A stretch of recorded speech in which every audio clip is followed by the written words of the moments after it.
الحمد لله رب العالمين والعاقبة للمتقين والصلاة والسلام على رسوله سيد المرسلين رحمة للعالمين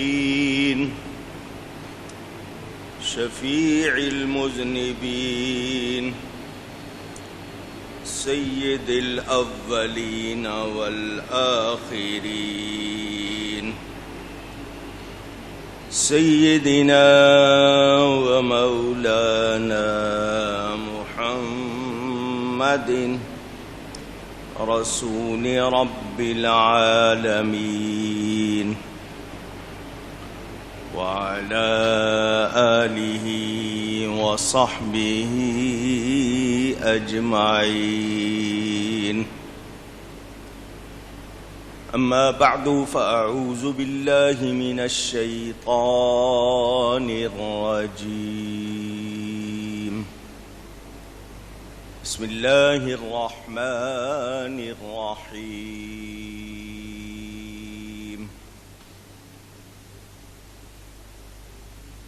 ثاني اثنين إذ هما في الغار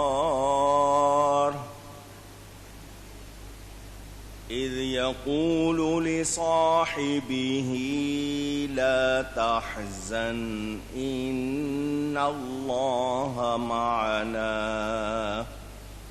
صدق الله العلي العظيم. محبت کے ساتھ ایک مرتبہ دروشی پڑھ لیجئے. اللهم صل على سيدنا ومولانا محمد معدن الجود والكرم وآله وصحبه وبارك وسلم. الصلاة والسلام عليك يا رسول الله. الصلاة والسلام عليك يا حبيب الله. الصلاة والسلام عليك يا رحمة للعالمين وعلى آلك وأصحابك يا شفيع المذنبين.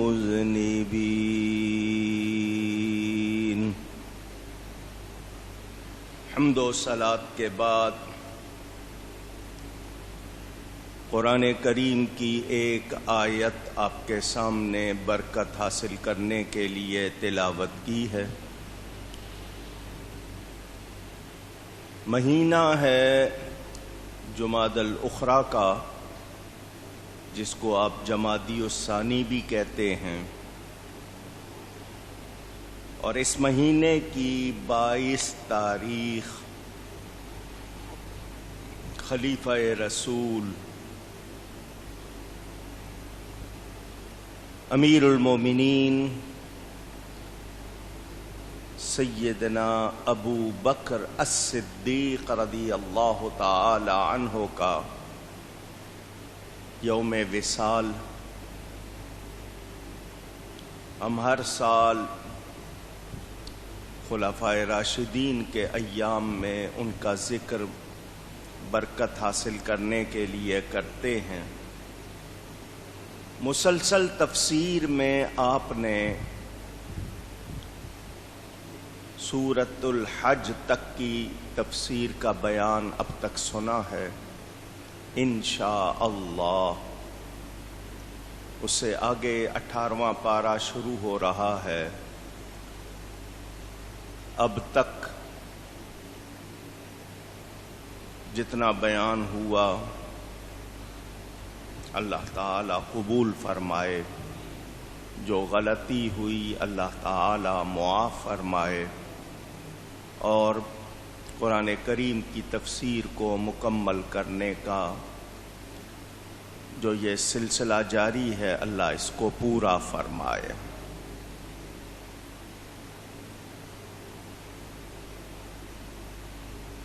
نبی کریم صلی اللہ علیہ وآلہ وسلم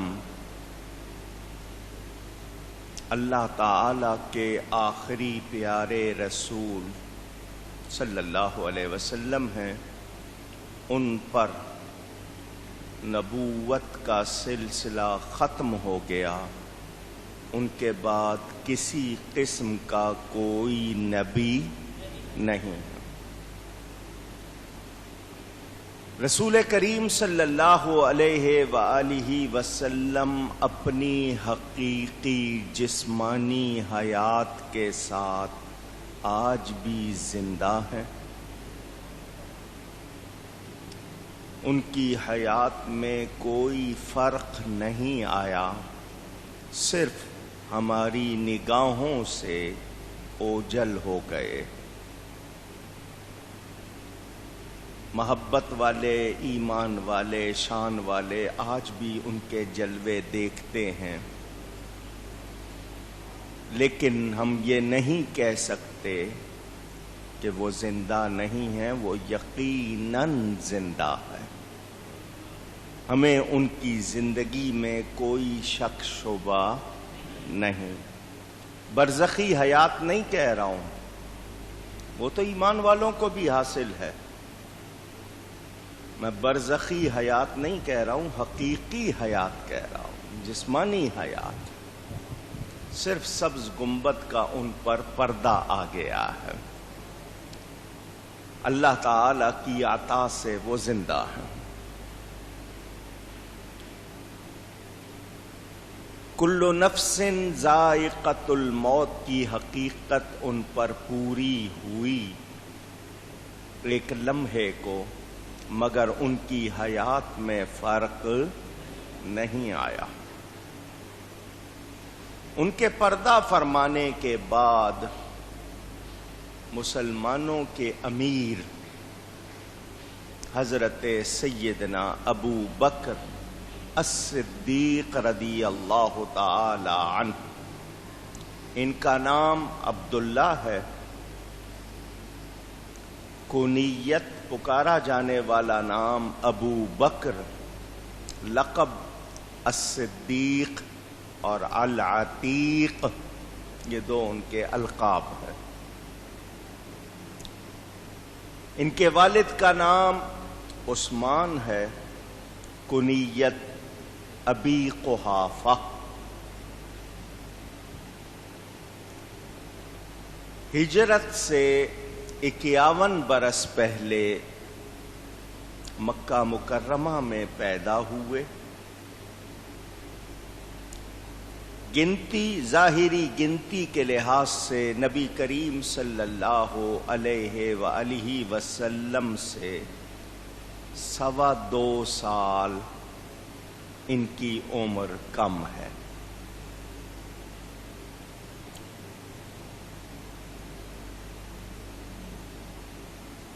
اگر قرابت داری دیکھی جائے تو قریشی ہیں.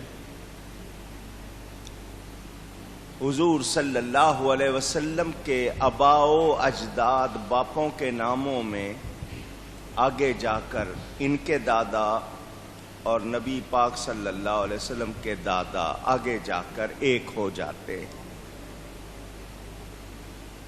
قرابت بھی ہے،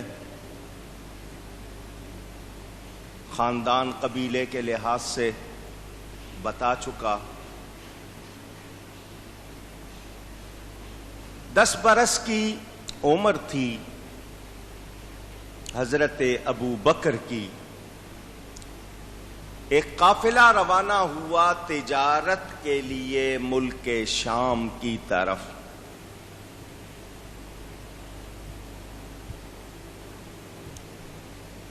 اس قافلے میں مکہ میں رہنے والے تاجر حضرات روانہ ہوئے.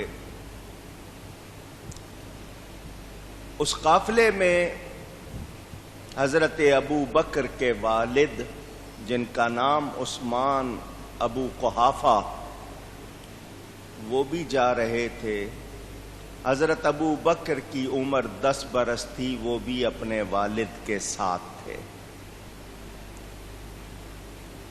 نبی پاک صلی اللہ علیہ وآلہ وسلم کے چچا ابو طالب وہ بھی سفر میں جا رہے تھے۔ حضور صلی اللہ علیہ وسلم نے ان کے کپڑے پکڑ لیے، فرمایا مجھے کس کے پاس چھوڑ کے جا رہے ہیں؟ میری تو ماں بھی نہیں، میرا تو باپ بھی نہیں۔ چچا نے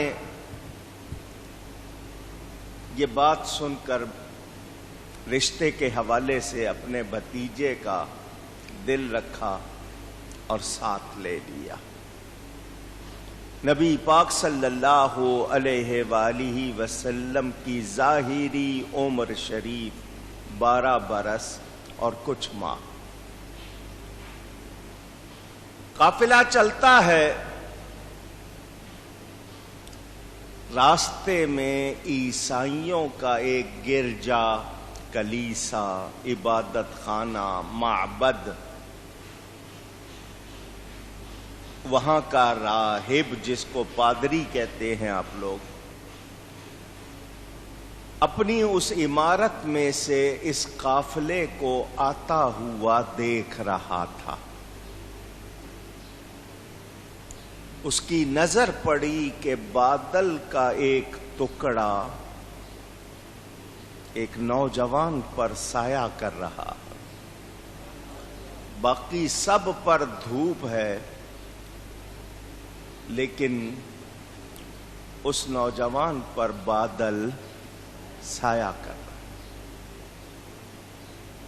جب یہ قافلہ قریب آیا تو وہ اپنی اس عمارت سے باہر نکلا۔ وہ آسمانی کتابوں کا عالم تھا، اس نے نبی آخر الزمان، آخری نبی کی نشانیاں آسمانی کتابوں میں پڑھی ہوئی تھی۔ اس کو شوق ہوا، وہ باہر نکلا، قافلے کے قریب آیا۔ کون لوگ ہو تم؟ کہا جی ہم مکہ کے رہنے والے ہیں، قریشی ہیں۔ کہاں جا رہے ہو؟ ملک شام، تجارت کے لیے جا رہے۔ تھوڑی دور جاؤ گے، جا کے کہیں نہ کہیں رکو گے، یہاں ٹھہر جاؤ۔ سنو، میں تم سب کو کھانا کھلانا چاہتا ہوں، دعوت کرنا چاہتا ہوں۔ اچھا، بڑے حیران ہوئے، ہم پہلے بھی کئی مرتبہ یہاں سے گزرے ہیں، اس نے پوچھا تک نہیں، آج خود آیا ہے، دعوت دے رہا ہے۔ ساتھیوں نے کہا کہیں نہ کہیں تو رکنا ہے، رک جاؤ، عمارت بھی ہے، پانی بھی ملے گا۔ سب اپنی سواریوں سے اترے، جتنے درخت تھے سایہ دار، سب نے ان کا سہارا لیا، جلدی سے اس طرف چلے گئے۔ ایک درخت تھا جس کی شاخیں اونچی تھیں اور اس کے نیچے سایہ نہیں تھا۔ حضور صلی اللہ علیہ وسلم اس درخت کے قریب آ کر بیٹھے۔ اس درخت کی وہ اتنی بلند شاخیں جھک کر نبی پر آ گئیں، انہوں نے سایہ کر دیا۔ وہ یہ سارا منظر دیکھ رہا، وہ قریب آیا اور آ کر پوچھنے لگا کہ یہ نوجوان کون ہے، یہ لڑکا کون ہے؟ اس نے اپنی زبان میں اسی طرح کہا۔ ابو طالب قریب تھے، کہنے لگے یہ میرا بیٹا ہے۔ اس نے کہا چلو یہاں بیٹھنے کی بجائے اندر چلو، عمارت ہے، سایہ ہے، ٹھنڈک ہے، یہاں نہ بیٹھو، چلو۔ سب اندر چلے گئے۔ نبی پاک صلی اللہ علیہ وآلہ وسلم وہیں بیٹھے رہے۔ اس نے دیکھا میں نے جس کی خاطر ان سب کی دعوت کی ہے وہی نہیں آیا. تو اس نے پوچھا کوئی رہ گیا ہے؟ لوگوں نے کہا سب آ گئے ہیں، صرف ایک نوجوان، ایک لڑکا سامان کے لیے بیٹھا ہے. فرمایا انہوں نے جو جواب دیا وہ یہی ہے. راہب کہنے لگا سامان کے پاس میرے آدمی بیٹھ جائیں گے، تم اس کو بھی بلا لو. حضور صلی اللہ علیہ وسلم تشریف لے آئے. وہ راہب نظریں جمائے حضور کو دیکھ رہا ہے. اس کی آنکھ نبی پاک صلی اللہ علیہ وسلم سے ہٹتی نہیں. آپ کی زبان میں کہتے نا ٹک ٹکی لگا کے دیکھنا. کھانا شروع ہوا تو سب کھانے پر لپک پڑے. آپ کی زبان میں کہوں ٹوٹ پڑے. حضور صلی اللہ علیہ وسلم بہت آرام آرام سے لقمہ لیتے ہیں اور دیر تک چباتے ہیں. دوسرے اتنی دیر میں 5-5 لقمے لے رہے ہیں. وہ یہ بھی منظر دیکھ رہا ہے کہ یہ کم کھا رہے ہیں. کھانا جب ختم ہوا لوگ ہاتھ دھونے کے لیے اٹھے. راہب حضور کے قریب آ گیا. میں تم سے کچھ باتیں پوچھنا چاہتا ہوں. تمہیں لات و عزا کی قسم دیتا ہوں جو بولنا سچ بولنا. یہ بڑے بڑے بتوں کے نام. حضور صلی اللہ علیہ وسلم نے فرمایا مجھے ان کی قسم نہ دے، میں ان سے بہت دشمنی رکھتا ہوں. ابھی اعلان نبوت نہیں ہوا. ظاہری طور پر عمر کتنی ہے؟ 12 برس. پھر بھی فرما رہے ہیں کہ مجھے ان بتوں کی قسم نہ دے، میں ان کو بہت دشمن رکھتا ہوں. اندازہ کیجئے. اس نے کہا میں تمہیں اللہ کی قسم دیتا ہوں. فرمایا اب ٹھیک ہے، لیکن سن لے میں جھوٹ بولتا ہی نہیں، سچ کے سوا میں کچھ بولتا نہیں. کیا پوچھنا ہے؟ اس نے نام پوچھا. آپ نے بتایا. اس نے کہا یہ جو تمہاری آنکھوں میں سرخ ڈورے ہیں سفر کی وجہ سے ہیں یا ہمیشہ رہتے ہیں؟ فرمایا ہمیشہ رہتے. نیند کیسی آتی ہے؟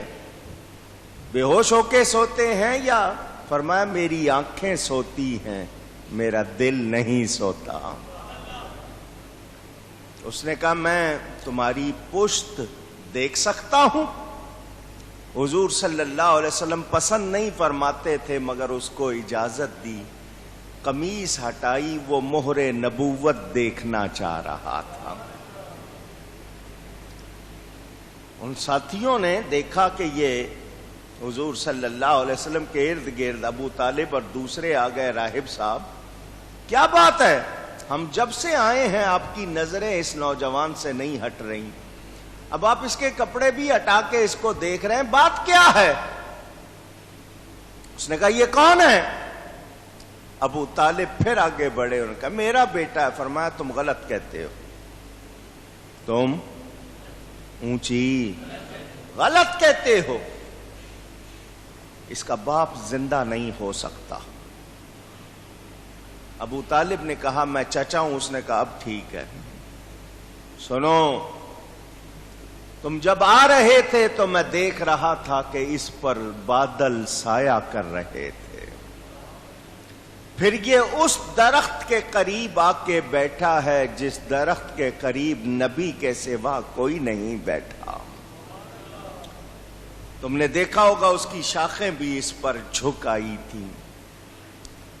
میں اس وقت سے جو اس کو دیکھ رہا ہوں، میں نے آسمانی کتابوں میں نبی یہ آخر الزمان کی نشانیاں پڑی ہوئی ہیں.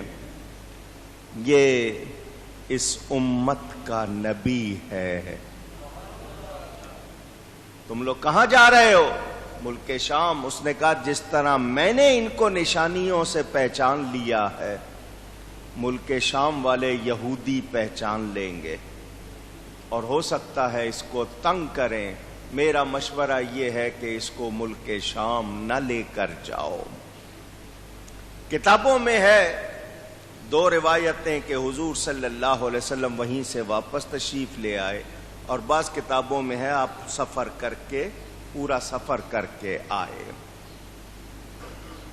یہ سارا ماجرا حضرت ابو بکر بھی دیکھ رہے تھے، اسی سفر میں تھے نا، ساتھ تھے۔ میرے نبی پاک صلی اللہ علیہ وآلہ وسلم نے جب اعلان نبوت فرمایا کہ میں اللہ کا نبی ہوں، حضرت ابو بکر سب سے پہلے ایمان لائے،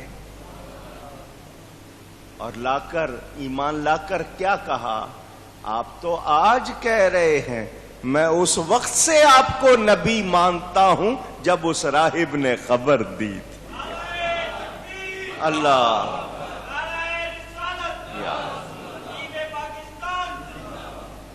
میں تو انتظار کر رہا تھا کب آپ اعلان کریں، کب میں ایمان لاؤں۔ حضور صلی اللہ علیہ وسلم فرماتے ہیں میں نے جس کسی پر اپنی نبوت کو پیش کیا، جس کسی کو کہا میں اللہ کا نبی ہوں، ہر کسی نے کوئی نہ کوئی سوال کیا، کوئی معجزہ، کوئی دلیل مانگی، مگر ایک ابو بکر ہے، میں نے کہا اللہ کا نبی ہوں، انہوں نے کہا میں مانتا ہوں۔ وہ سیدنا صدیق اکبر رضی اللہ تعالی عنہ اسلام قبول کرنے والے پہلے آزاد مرد ہیں۔ نبی کریم صلی اللہ علیہ وآلہ وسلم کے پیارے، حضور صلی اللہ علیہ وآلہ وسلم کے کچھ ارشادات ان کے بارے میں سنیے۔